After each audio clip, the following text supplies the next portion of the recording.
അപ്പോ വേറെ വീഡിയോയിലേക്ക് സ്വാഗതം. ഞങ്ങള് സൈറ്റ് പോവാണ്ട് ഇന്നലത്തെ വീഡിയോ ഞങ്ങൾ കണ്ടിട്ടുണ്ടാവുമല്ലോ. ഞങ്ങള് കൊണ്ടോട്ടിന്ന് വന്ന ആ വീഡിയോന്റെ ഒരു ബാക്കിയായിട്ട് തന്നെയാണ് ഈ വീഡിയോ. സൈറ്റിലൂടെ പോവാനുള്ളത് കൊണ്ട് ആ സൈറ്റിലത്തെ വീഡിയോ കൂടി ഉൾപ്പെടുത്തായിരുന്നു. ഇപ്പോൾ പിന്നെ കൊണ്ടോട്ടി പള്ളിപ്രായ പറഞ്ഞ സ്ഥലത്താണ് നമ്മുടെ സൈറ്റ് വർക്ക് സൈറ്റ് കിടക്കുന്നത്. അപ്പോൾ അങ്ങോട്ടാണ് പോണത്. അപ്പോൾ കുറച്ച് ദിവസമായിട്ട് അവിടെ പണിക്കാരില്ലായിരുന്നു. പണിക്കാർ നാട്ടിൽ പോയതായിരുന്നു. അപ്പോൾ എന്നാണ് വന്നത്. അപ്പോൾ ജസ്റ്റ് ആ സൈറ്റിലെ വിശേഷങ്ങളും ഇതൊക്കെ ആയിട്ട് കാണിക്കാൻ കരുതി ഈ വീഡിയോയിൽ. അപ്പോൾ ഇവരും കൂടെ പോരുന്നുണ്ട് തന്നെ. അപ്പോൾ കൊണ്ടോട്ടി ഏതായാലും വന്നതാണ്. അപ്പോൾ പിന്നെ അവിടെയും കൂടി പോയിട്ട് പോരാന്ന് കരുതി. ഇതുണ്ടോ, അത് കൊണ്ടോട്ടി 17 കൊണ്ടോട്ടി 17. അപ്പോൾ ഞങ്ങൾ സൈറ്റിലേക്കുള്ള യാത്രയില്ല. ബ്ലോക്ക് ഉണ്ടല്ലേ. ഈ ബ്ലോക്ക് എന്താണെന്ന് വെച്ച് കഴിഞ്ഞാൽ അവിടെ റോഡ് മെയിനായിട്ട് കംപ്ലൈൻറ്റ് ഉള്ളതുകൊണ്ടാണ് ഈ കാര്യമായിട്ടുള്ള ബ്ലോക്ക്. ആൾക്കാരങ്ങനെ ഓണടിക്കുന്നുണ്ട്. ഈ ഓണടിക്കുന്ന ആൾക്കാരൊക്കെ വിചാരം ഓണടിച്ചു കഴിഞ്ഞാൽ റോഡ് വീതി കൂടുന്ന അല്ലേ? വന്നിട്ട് ബാക്കിൽ നിന്നാണ്ട് ഓണടിക്കും. ഓ ജമ്മോ, സഹിക്കാൻ പറ്റില്ല ചിലപ്പോ. ബസ്സുകാരുടെ കോമഡി എന്താന്ന് വെച്ച് കഴിഞ്ഞാല് ഓണടിച്ച് അങ്ങനെ വരും. ഓണടിച്ച് വന്നിട്ട് നേരെ വന്നിട്ട് ഫ്രണ്ടിൽ ആണ്ടി ചവിട്ടും. അവരെ ബസ് സ്റ്റോപ്പിന്റെ അടുത്ത് എത്താൻ നേരത്തെ അവർക്ക് ഓവർടേക്ക് ചെയ്യാനുള്ള പൂജ ഉണ്ടാവുള്ളൂ. മറ്റോടത്ത് കൂടെ പോകും. ഒഴിച്ചിട്ട് അതാണ് പോലെ മറ്റേ കൊളക്കോയി പുല്ലിന്റെ ഉള്ളിൽ താഴണമാർക്കാ. ഇവർക്ക് എന്താ വെച്ചാൽ ഇവരെ തലാണ് കയറിയാൽ മതി, ബാക്കി പിന്നെ പോലെ എങ്ങനെയെങ്കിലും കയറ്റും. അതാണ് ബസ്സുകാരുടെ സ്വഭാവം. അത് എല്ലാ ബസ്സുകാരും അങ്ങനെ തന്നെ കേട്ടോ. ഞാൻ പിന്നെ ഇതാക്കി പറയല്ല, അവരുടെ സമയത്തിന്റെ പ്രശ്നമായിരിക്കാം. പക്ഷേ ഈ കോഴിക്കോട് മഞ്ചേരി റൂട്ട് കുറച്ചധികം തന്നെ ഭയങ്കര പ്രശ്നമാണ്. ഇപ്പൊ ഇന്നലെ ആക്സിഡന്റ് ഉണ്ടായതൊക്കെ കണ്ടില്ലേ അവിടെ? ഞാൻ കാണിച്ചു തരാം. മുസ്തേരങ്ങാടി റോട്ടില് ആണ് അവസ്ഥ. ഇതിപ്പം ബ്ലോക്ക് ആയതുകൊണ്ടല്ലേ. ഇത് ബ്ലോക്ക് വന്ന റോഡിന്റെ പ്രശ്നം കൊണ്ടാണ്. റോഡ് എന്ന് പറഞ്ഞു കഴിഞ്ഞാൽ ഇങ്ങനെ ഒരു റോഡ് ഇതുവരെ കണ്ടിട്ടില്ല മതിയാർക്ക്. എന്നും കംപ്ലൈൻ്റ് ആയി റോഡ്. മഴക്കാലത്താണ് കംപ്ലൈൻറ്റ് എന്നുള്ളത്. മഴക്കാലത്ത് മാത്രമല്ല, മഴക്കാലം അല്ലെങ്കിലും ഉണ്ടാവും. സിസ്റ്റം റെഡി അല്ല.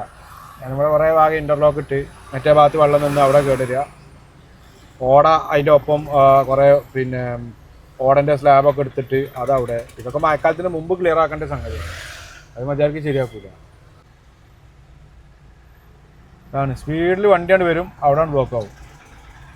അയ്യോ അയ്യോ അയ്യോ അയ്യോ അയ്യോ. അതായത് എനിക്ക് എന്താ വെച്ചാൽ ഞങ്ങളിപ്പോൾ യൂട്യൂബിൽ വെച്ചാൽ വീഡിയോ ഇടുന്ന ബിഗിനേഴ്സ് ആയിക്കൊണ്ടിട്ടുള്ളത്. ഇപ്പം നമ്മൾ 2 ദിവസം വീഡിയോ ഇട്ടിട്ട് നമുക്ക് വ്യൂസ് കുറവാണ് അല്ലല്ലോ. വ്യൂസ് കാര്യങ്ങളൊക്കെ കുറവാണ്. ഇനി ഷോർട്ട് വീഡിയോ ആയിക്കോട്ടെ, അതേപോലെ പിന്നെ ലോങ് വീഡിയോ ആയിക്കോട്ടെ.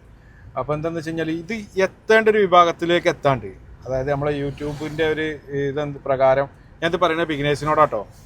ഞാനൊരു ബിഗിനർ തന്നെയാണ്. അതായത് കൺസിസ്റ്റൻ്റ് ആയിട്ട് നമ്മൾ വീഡിയോ ചെയ്യുക.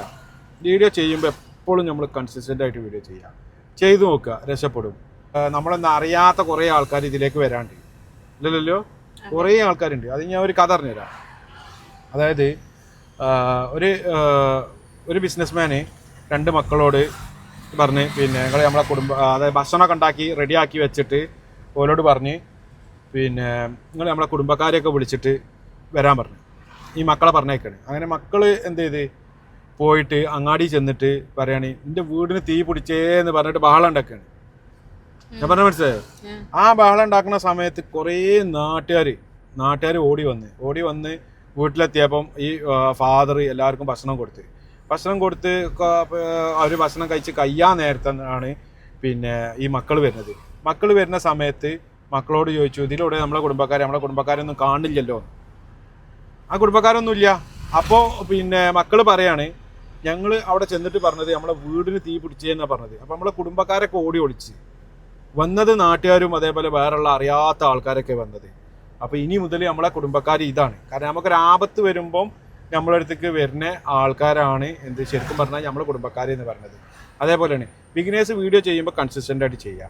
ഒരു കാലത്ത് നമ്മളെ കണ്ടന്റും കാര്യങ്ങളൊക്കെ ഒരു സമയത്ത് അത് എത്തേണ്ടതായിട്ടുള്ള ആൾക്കാരത്തേക്ക് എത്തും എന്നുള്ളൊരു വിശ്വാസത്തോടു കൂടി ചെയ്യുക. അങ്ങനെ എത്തുന്ന സമയത്ത് കാര്യങ്ങളൊക്കെ അതായത് വ്യൂസും കൂടും, എല്ലാം കൂടും.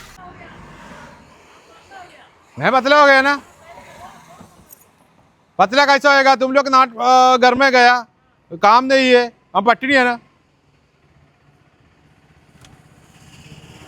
तुम लोग अच्छा से बिरयानी खा के उधर बैठा है, बीवी का साथ बैठा है. അപ്പോൾ അതാ ഞങ്ങൾ സൈറ്റിൽ പോകാമെന്ന് പറഞ്ഞില്ലേ. നൂറിൻ്റെ സൈറ്റ് ഇതാണ്, പള്ളിപ്പുറായി സൈറ്റ്. അവിടെ അടിയിൽ അപ്പാർട്ട്മെന്റാണ്, 2 അപ്പാർട്ട്മെന്റ്. മേലെ ഷോപ്പ് റൂമാ, മേലെ ഷോപ്പ് റൂം. ക്ലയന്റിന്റെ 2 അപ്പാർട്ട്മെന്റ് ടൈപ്പാ. ഈ ബിൽഡിങ്ങിന്റെ ഇനി ഷോപ്പ് റൂമിലേക്കുള്ള ആക്സസ് കാര്യങ്ങളൊക്കെ ചെയ്യാണ്ട്. സൈറ്റ് കണ്ടിട്ട് എന്താ എങ്ങനെയുണ്ട് സൈറ്റ് കണ്ടിട്ട്? മനസ്സിലായില്ലേ? പൊടി, മണ്ണ്, വെള്ളം, ചളി, ഇതൊക്കെയാണ് ഞങ്ങളുടെ ജീവിതം. പണിയെടുക്കണൊക്കെ അങ്ങനെ നോക്കിയേ. അതാ പറഞ്ഞേ, ഡേഞ്ചറാ. അത് ഓരോ കൺസ്ട്രക്ഷൻ സൈറ്റും അങ്ങനെ തന്നെ. സൈറ്റിൽ വന്നപ്പോൾ ചായ അടിച്ചാൽ വേണ്ടി കയറി. നിലുവിന് പിന്നെ ഏത് ബൈക്ക് പോയാലും എന്തായാലും തിന്നാൻ കിട്ടണം. ക്ഷീണിച്ച് അപ്പൊ ക്ഷീണം മാറ്റാൻ അവർക്കൊരു കോഫി, പിന്നെന്താ പപ്സ്. ഞാൻ പിന്നെ വിത്തൗട്ട് കോഫി. ഇവിടെ പിന്നെ ചെറിയൊരു മധുരത്തിൽ കോഫി. ആ ഷുഗർ ഒഴിവാക്കിയാൽ ചെറിയൊരു മധുരം, അതുകൊണ്ട് കാര്യമില്ല. ഷുഗർ സാധനം തട്ടാൻ പാടില്ല. പിന്നെ അതാ കാടമുട്ട. കടവണ്ണപ്പാറ റോട്ടിലപ്പോൾ ഞങ്ങൾ ഉണ്ടോ, അത്യാവശ്യം നല്ല ആസ്തറ്റിക് വൈബുള്ളൊരു കാഫയാണ്. കുഴപ്പമൊന്നുമില്ല, അടിപൊളി. അപ്പോൾ ഇന്നത്തെ വീഡിയോ ഇത്രയേ ഉള്ളൂ. ഞങ്ങളിപ്പോൾ ഓഫീസിലാ.